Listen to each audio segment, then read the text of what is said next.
Air source heat pump installation. What happens? Thinking about installing an air source heat pump but don't know what actually happens on the day?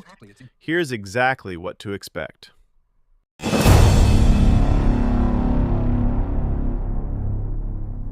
I'm Michael from BeFix, heating and renewable energy engineers installing heat pumps across London and the UK.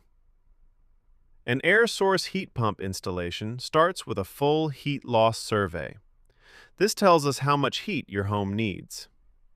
We then check your radiators, pipework, and insulation. Heat pumps run at lower temperatures than boilers, so many homes need larger radiators or better insulation. Next, we install the outdoor unit, connect it to your heating system, fit a hot water cylinder, and commission the system so it runs efficiently. A proper install usually takes between 2 and 5 days.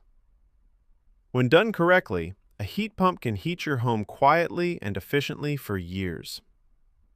Contact BeFix for a free heat pump installation survey. Call 020-805-84241 or visit befix.co.uk to book your service.